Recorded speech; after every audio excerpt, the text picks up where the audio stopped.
안녕하십니까? 네, 행복한 안식일입니다. 언제부턴가 5월이 되면은요, 5월 첫 주는 자리가 많이 빕니다. 하필 캠프리가 5월 첫 번째 주에 항상 있습니다. 그래서 청소년들 그리고 그 자녀들과 부모님들이 캠프리에 참여하다 보니까 한 2, 30명씩 이렇게 비고요. 그리고 또 5월 되면은 가정의 달이죠. 그래서 이동하시는 분들이 많습니다. 또 이번 같은 경우는 또 연휴가 연결되던 중간이다 보니까 더 많은 분들이 또 다른 곳에서 예배를 드리시는 것 같아요. 그런데 사실 아쉬운 게 그 5월 첫째 주가 항상 그 실버 찬양단이 하실 수 있는 가장 좋은 때라는 겁니다. 1년에 몇 번 안 되는 기회인데 사실요, 이 찬양을 못 들으시는 경우가 있는 게 너무 안타까워요. 그 작년에는 예수님이 좋은데 어떡합니까? 아주 대히트를 쳐서요, 1년 내내 돌려보고 했던 기억이 있습니다. 우리의 삶에 보면 하나님이 주시는 좋은 순간들이 늘 있는 것 같아요. 그리고 그 좋았던 순간들은 생각보다 빨리 지나가고요. 그리고 우리가 기억하지 않으면 그 순간을 함께 하기도 쉽지 않은 것 같습니다. 올해도 봄이 되니까 꽃이 폈습니다. 교회 앞마당에 있는 나무들마다 꽃이 하나하나 피고 이제는 지고 열매가 맺히기 시작을 해요. 교회 주차장 옆에 보시면 자두도 있고요, 황매실도 있습니다. 또 뭐가 있나요? 앵도 있고요. 체리 있다고 그랬는데 체리는 본 적이 없습니다. 제가 한 번도 열리는 걸 본 적이 없어요. 이렇게 열매를 맺는 과실수들이 우리 주변에 많이 있는데요, 이 꽃이 피었을 때 이 과실수에는 반드시 약을 쳐줘야만 좋은 열매를 먹을 수가 있습니다. 꽃이 피었을 때는 그 화려함과 그 향기에 취해서 사람들이 바라봐요. 그런데 사실은 그 좋은 순간보다 더 중요한 것은 그 이후의 시간이라는 겁니다. 꽃이 피고 나서 진 이후에 열매 맺을 때 적당한 때에 기회를 주지 않으면요, 꽃이 피었던 그곳에 벌레에게는 번식의 기회가 생기게 됩니다. 꽃 속에 알을 까놓으면 열매가 열린 후에 열매 속에서 이 알들이 부화해서 그 열매를 파먹으면서 자라는 겁니다. 그래서 겉모양은 멀쩡하지만 속은 벌레가 먹고 있는 그런 열매가 되는 겁니다. 그래서 반드시 뭘 쳐줘야 돼요? 약을 쳐줘야 됩니다. 약을 적당한 때 쳐줘야 열매를 기대할 수 있어요. 그래서 지난주에 약을 쳤습니다. 농약을 줬어요. 그 살충제죠. 살충제를 전체에다 다 뿌렸습니다. 그래서 올해는 열매를 좀 기대해 봅니다. 먹을 수 있을지는 모르겠지만 최소한 열매가 달리는 것은 볼 수 있을 거라고 생각이 들어요. 마찬가지로 신앙의 과정에서도 화려하게 꽃이 피는 시절이 있습니다. 그때 반드시 뭐가 필요하냐면 하나님이 쳐주시는 약이 필요해요. 그것이 믿음의 실현이 될 수도 있고 때로는 인생의 독한 경험일 수도 있습니다. 하지만 우리의 입장에서는 그 독한 경험을 받아들이는 것이 쉽지는 않아요. 내가 열심히 신앙생활을 하고 하나님 열심히 섬기는데 왜 내 삶에 이렇게 어려운 일이 있지? 라는 생각이 들 수 있다는 겁니다. 하지만 그 모든 것이 결국은요, 더 건강한 신앙생활을 할 수 있게 하나님이 우리에게 주시는 힘이라고 하는 것을 잊지 않게 되시길 바랍니다. 그 시련의 시간을 잠깐 견뎌내면요, 더 아름다운 열매가 맺혀지게 돼요. 오늘 우리가 경험하는 인생의 시련이 어쩌면 더 좋은 신앙의 열매를 맺게 하시기 위한 하나님의 인도하심임을 꼭 기억하게 되시기를 바랍니다. 우리는 우리 안에서 성숙을 이루어 가야 합니다. 그래야 신앙의 향기가 열매도 튼실한 실속 있는 신앙인으로서 자라가게 만들게 되는 것입니다. 오늘 함께 은혜를 나눌 말씀은 사도행전에 있는 말씀이에요. 사도행전 10장 1절로 5절에 그리고 9절, 13절, 15절에 있는 말씀입니다. 말씀의 제목은 가정의 모든 것이 예배가 되는 삶입니다. 같이 성경 말씀 읽도록 하겠습니다. 한 절씩 번갈아 가면서 읽겠습니다. 1절입니다. 가이사랴에 고넬료라 하는 사람이 있으니 이달리아 부대라 하는 군대의 백부장이라. 그가 경건하여 온 집안과 더불어 하나님을 경외하며 백성을 많이 구제하고 하나님께 항상 기도하더니 하루는 제9시쯤 되어 환상 중에 밝히 보매 하나님의 사자가 들어와 이르되 고넬료야 하니 고넬료가 주목하여 보고 두려워 이르되 주여 무슨 일이니이까? 천사가 이르되 내 기도와 구제가 하나님 앞에 상달되어 기억하신 바 되었으니 내가 지금 사람들을 요빠에 보내어 베드로라 하는 시몬을 청하라. 이튿날 그들이 길을 가다가 그 성에 가까이 갔을 때에 그때에 베드로가 기도하려고 지붕에 올라가니 그 시각은 제6시더라.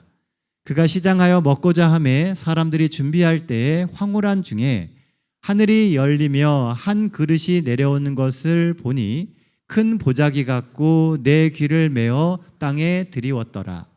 그 안에는 땅에 있는 각종 네 발 가진 짐승과 기는 것과 공중에 나는 것들이 있더라. 또 소리가 있으되 베드로야 일어나 잡아먹으라 하거늘 또 두 번째 소리가 있으되 하나님께서 깨끗하게 하신 것을 내가 속되다 하지 말라 하더라. 예, 감사합니다. 오늘 읽은 우리의 말씀은 우리가 잘 아는 고넬료라고 하는 사람이 이방인이었던 고넬료가 베드로를 만나는 이야기입니다. 더 자세한 이야기를 읽고 싶으신 분은 사도행전 10장을 읽어보시면 이 고넬료와 베드로 사이에 있었던 그 이야기를 더 깊이 알 수 있어요. 오늘은 이제 말씀으로 나눠야 되기 때문에 제가 몇몇 구절을 뽑아내게 되었습니다. 오늘 본문에서 우리가 볼 수 있는 첫 번째 기별은요, 2절 말씀에서 찾아볼 수 있습니다. 그가 경건하여 온 집안과 더불어 하나님을 경외하며 백성을 많이 구제하고 하나님께 항상 기도하더니. 자, 오늘 본문의 이야기는 초대교회의 선교의 역사를 바꾸는 매우 중요한 이야기입니다. 이 이야기 전과 이 이야기 후에 그 성경에서 이야기하는 상황이 완전히 달라집니다. 이 사건이 있기 전까지는 유대인이 절대로 이방인들과 상종하지 않았고요. 이방인이 하나님을 알고 성령을 받고 침례를 받는 것은 불가능한 일이다라고 생각되어져 왔었습니다. 그런데 이 사건을 통해서 하나님은 베드로를 깨우치시고 고넬료에게 침례를 주시며 새로운 선교의 지평을 여시게 됩니다. 그러면서 주셨던 이야기는 세상에 부정한 사람은 없으며 그 누구라도 예수를 개인의 구주로 영접하면 구원받지 못할 사람이 없다는 것입니다. 우리가 알고 있는 복음의 진수가 바로 여기서 나오게 되는 거죠. 그렇다면 고넬료는 도대체 어떤 사람이었기에 하나님은 고넬료라고 하는 사람을 쓰셔서 유대인들에게, 특히 베드로에게 그것을 깨우치게 하셨을까요? 2절에 보면 고넬료는 어떤 사람이라고 이야기해요? 경건하고요. 그리고 하나님을 뭐 하는 사람이라고 얘기합니까? 경외하는 사람이라고 얘기합니다. 고넬료는 경건했어요. 그리고 그는 하나님을 경외하는 사람이었습니다. 그런데 그 경건과 경외가 하나님을 경외하는 삶으로 나타났는데 누구와 함께 하나님을 경외했다고요? 가족들과 합니다. 온 집안과 더불어서 하나님을 경배했다라고 이야기를 해요. 진정한 경건은 다른 이들과 더불어 그 선한 영향력을 나누는 겁니다. 저는 이 부분을 좀 많이 생각하게 됐어요. 경건하다라고 하는 것은 독불장군과 같은 형식의 경건이 아니라는 겁니다. 우리는 경건 그러면은 나를 의롭게 하기 위해서요, 굉장히 많이 구분하고 그리고 나를 다른 사람들과 다르게 여기는 것을 경건이라고 생각한다는 거죠. 그런데 오늘 본문에서 이야기하는 고넬료의 삶에서 보였던 경건은 구분하는 경건이 아니고요, 함께하는 경건이었다는 겁니다. 도리어 돛불 장군식의 경건은 어쩌면 우리가 성경에서 읽고 있는 바리새인의 경건에 더 가까울 수 있습니다. 왜냐하면 모든 사람은 영적인 안테나가 있어요. 그래서 어떤 사람을 만나고 그 사람과 같이 생활하다 보면 그 사람의 선함과 그 다음에 좋은 것을 따르려고 하는 경향이 있습니다. 그 사람이 가지고 있는 신앙의 모습이나 삶의 모습이 보이는 것 그 안에 있는 그 내면적인 무언가가 있다는 걸 느낀다는 거죠. 오늘 이 고넬료가 경건했는데요, 이 고넬료의 경건은 단지 주변에 있는 몇몇 사람들만 그렇게 이야기하는 게 아니었습니다. 그 지역에 살고 있던 유대인들조차도 이 고넬료만은 이방인이긴 하지만 하나님께서 특별히 돌봐주셔야 되는 분이다라는 생각을 다 공유하고 있었다는 거예요. 왜일까요? 고넬료는 그 주변에 있는 많은 사람들에게 영적으로 깨닫게 만들어주는 사람이었다는 겁니다. 그의 경건은 자기만 의롭다고 이야기하는 경건이 아니었다는 거예요. 내가 저 사람과 더 친밀해지면 좋겠다, 내가 저 사람과 같이 있으면 참 좋겠다라고 하는 그런 마음을 전해주는 경건이었다는 것이죠. 고넬료 역시 그의 경건으로 인해서요, 많은 이들에게 선한 영향력을 끼쳤습니다. 그 결과 그의 온 가족 역시 하나님을 경외하는 사람이 되었다는 겁니다. 사도행전에 보면은 이 부분을 이렇게 기록합니다.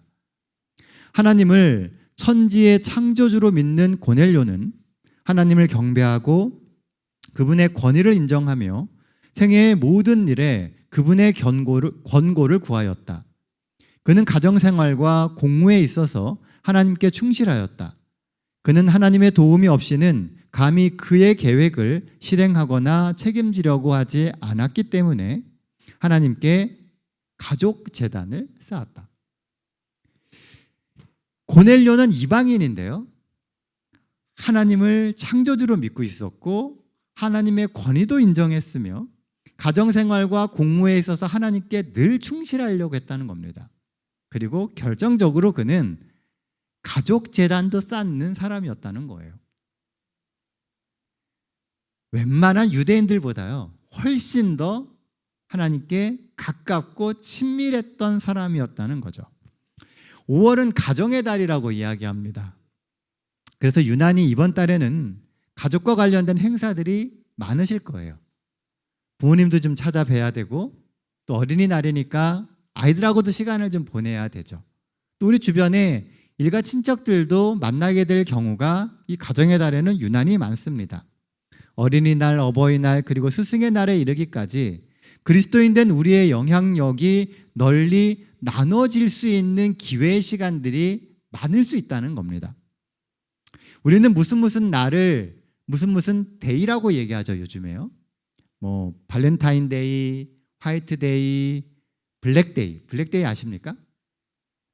발렌타인데이는 이 여성분이 남성분에게 관심이 있을 때 이렇게 초콜릿 같은 거 주는 날이 발렌타인데이고요. 한 달 뒤인 화이트데이는 반대입니다. 남자가 여자에게 이제 사탕을 주는 게 화이트데이입니다.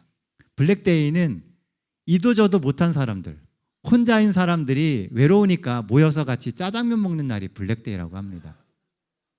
사람들은 무슨 데이를 만드는 걸 되게 좋아해요. 그 날이 돼야 만날 수 있는 건수가 생기니까요. 그런데요, 라틴어에서 이 데이라고 하는 것은요, 하나님이라고 하는 뜻을 가지고 있습니다. 그래서 아마고 데이 그러면 하나님 앞이라고 하는 의미거든요.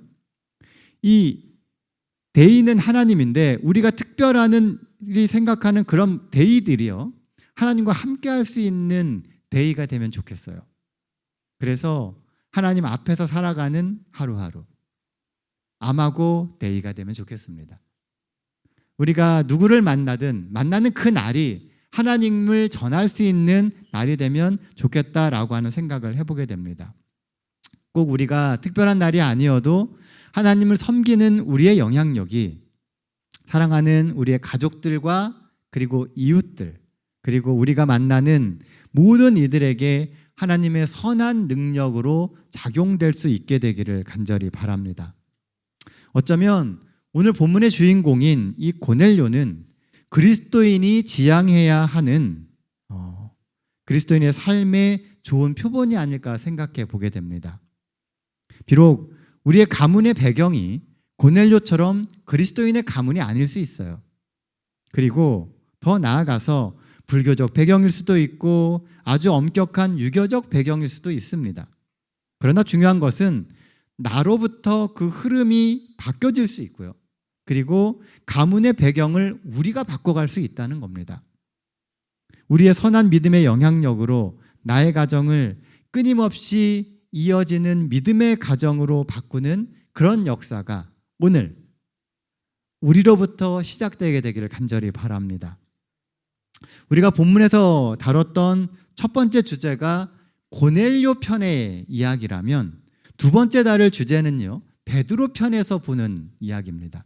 15절 말씀이에요. 또 두 번째 소리가 있으되 하나님께서 깨끗하게 하신 것을 내가 속되다 하지 말라 하더라. 자, 오늘 15절 이 본문 부분은요, 이 말씀을 종종 음식물과 관련되어서 구약의 율법이 폐했다라고 하는 예로 사용하시는 분들이 종종 있습니다. 사도행전 10장에 나오는 이 베드로의 이상 얘기를 하면서 구약의 유대인들에게 하나님이 주셨던 레위기의 법들이 다 폐해졌다라고 이야기를 해요. 하지만 우리도 읽어봐서 알겠지만 이 말씀은 유대인들에게 금해졌었던 그 음식을 이제는 먹어도 된다라고 하는 의미가 아닌 것이 분명합니다. 글을 앞뒤로 읽어보면요, 그 이야기가 전혀 아니에요.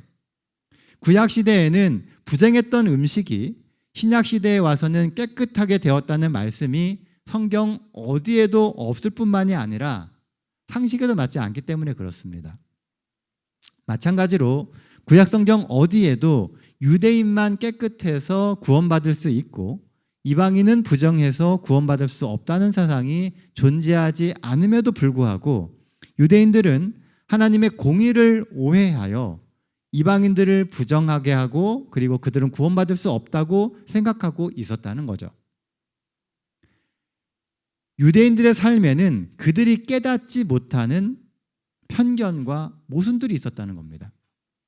오랜 유대의 전통 가운데서 그들은 그것이 편견이라는 생각을 전혀 해보질 못했어요.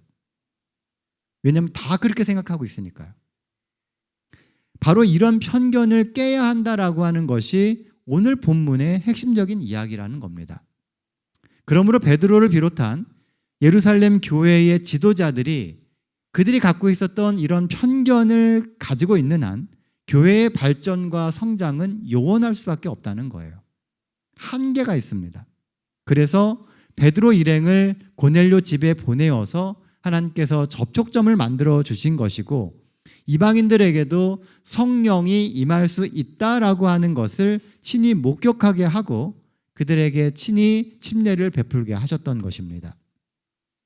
결국 이 사건은 베드로뿐만이 아니라 예루살렘 교회의 모든 지도자가 이방인 전도의 필요성을 인식하게 된 중요한 사건이 되게 됩니다.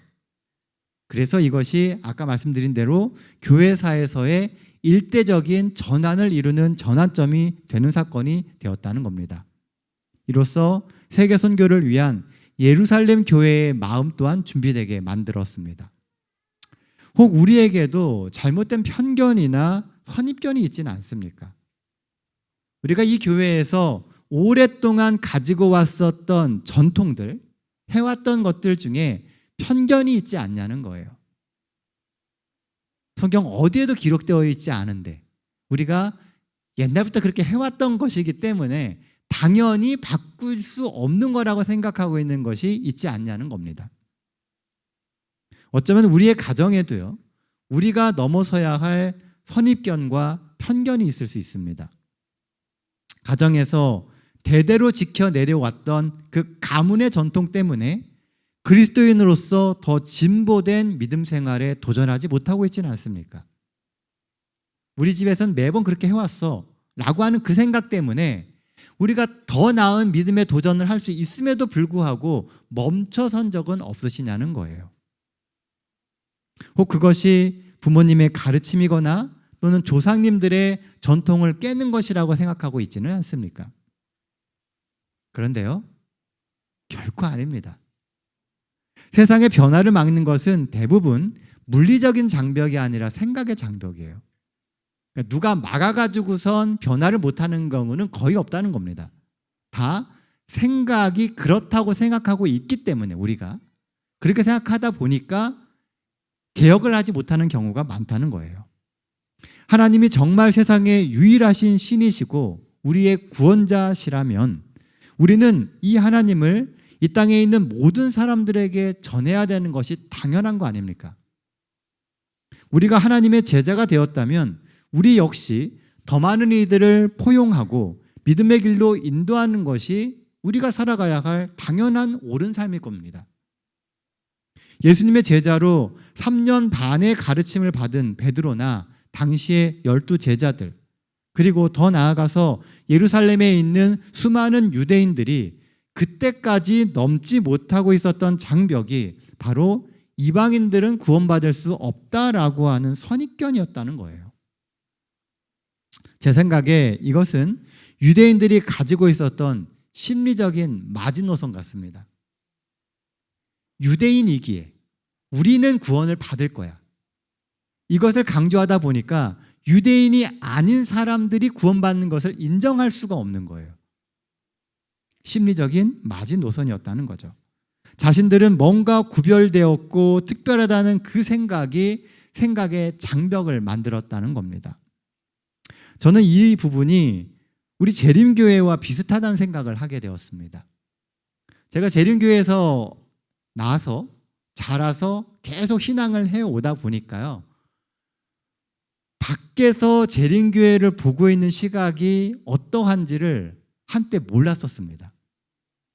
그런데요, 이제 대학을 다니면서 많은 이들을 만나게 되고 또 그러니까 제가 아주 어렸을 때 교회에 충실하진 않았어요. 그러니까 여러 교회들도 다녀보게 되고 또 교회를 안 다니는 많은 친구들도 사귀어보게 되고 그렇게 하다 보니까 우리가 가지고 있는 그 선입견들이나 편견이 있다라고 하는 것을 제가 알게 됐습니다. 그래서 성경 공부를 할 때는 제가 그 편견의 이 경계선에 서가지고선 성경 공부를 할 때 많이 설명을 드려요. 우리도 모르는 사이에 우리는 굉장히 많은 편견을 가지고 있습니다. 우리 주변에 우리만 특별한 게 아니고요, 우리보다 더 나은 사람들이 많다라고 하는 것을 인정할 수 있어야 돼요. 진리를 가지고 있고 어쩌면 남들보다 조금 더 힘든 신앙생활을 유지해온 재림교인들에게 일반인과는 조금 더 다른 뭔가 특별한 지분 같은 게 있어야 된다라고 하는 심리적인 요구가 우리에게 있지는 않습니까? 내가 얼마나 힘들게 신앙생활을 했는데 안식일도 지키느라고 힘들고 또 먹는 음식도 구분하고 여러 가지 이런 걸 하면서 남들보다 더 어렵게 이 신앙을 지키고 있는데 내가 조금은 더 나은, 일반 사람들보다는 나은 신앙적인 지분이 있어야 되지 않을까라고 하는 편견이 있을 수 있다는 겁니다. 내가 한 것에 대해서 하나님이 더 인정해 주셔야 된다라고 하는 그런 생각들이 우리 그 신앙의 저 밑바닥에 깔려 있다는 거예요. 그게 어떤 경우에는 나를 남보다 의롭게 여기는 생각으로 드러난다는 겁니다. 바리새인들이 그랬어요.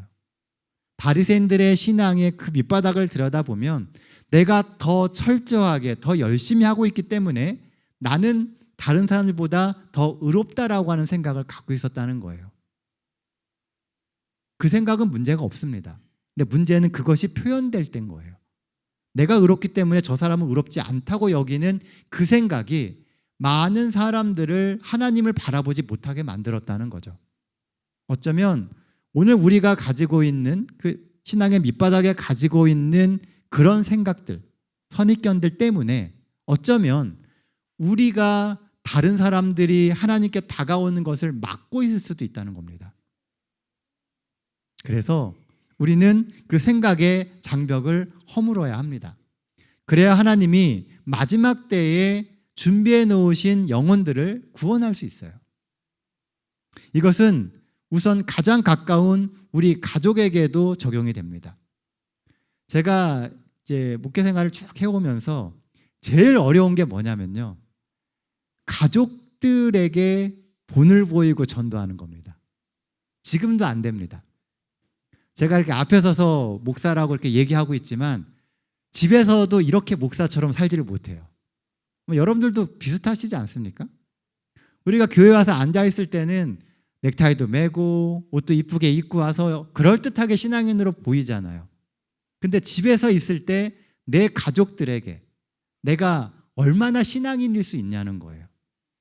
굉장히 어렵죠. 그러면서도 우리는 나는 의롭다라는 생각을 계속 갖고 있다는 겁니다. 그런데요, 기회는 분명히 옵니다. 과거의 불편한 관계, 해결하지 못한 문제가 있더라도요, 먼저 다가가다 보면 기회가 와요. 우리의 가족들에게도 우리의 복음을 나눠주고 그들의 시선을 하나님께 돌리게 만들 수 있는 기회가 반드시 온다는 겁니다. 왜냐하면 우리는 예수님의 사랑을 받은 그리스도인이기 때문입니다. 그렇다고 무분별하게 모든 것을 수용해서는 안 됩니다.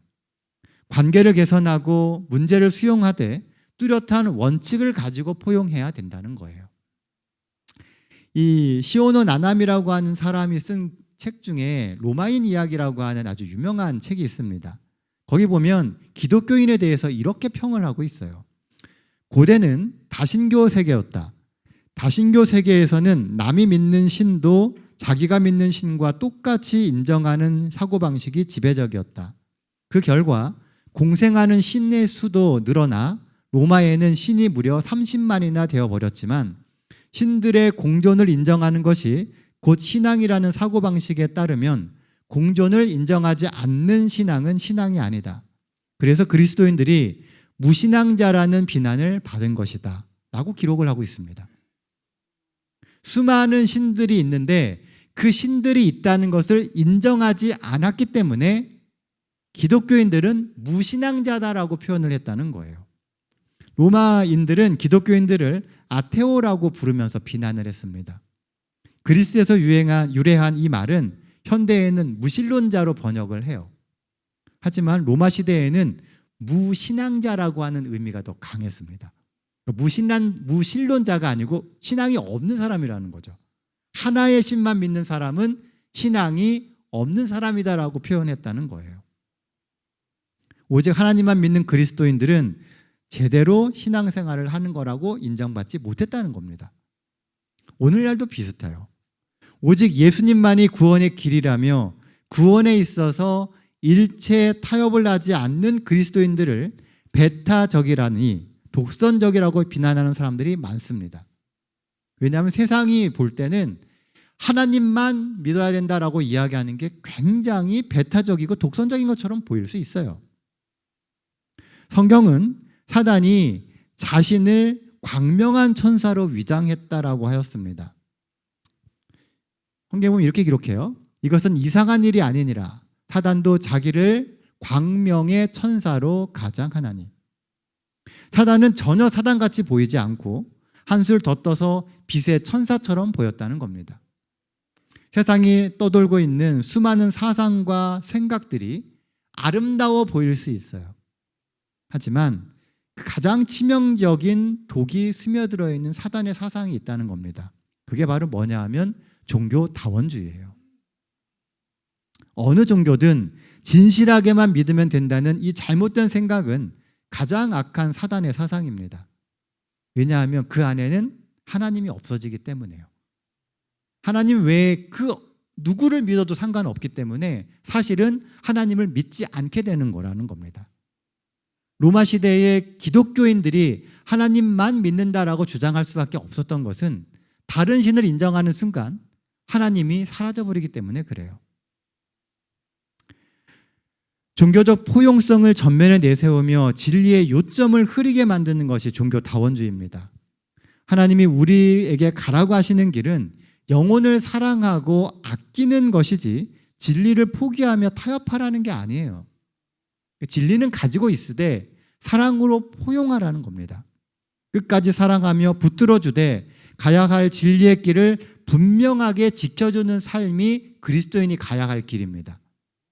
우리가 가족 전도를 할 때에도요, 분명한 진리를 놓고 그 진리에서 포용하는 것이지 진리를 버리라는 게 아닙니다. 물론 문턱을 낮추는 것은 필요합니다.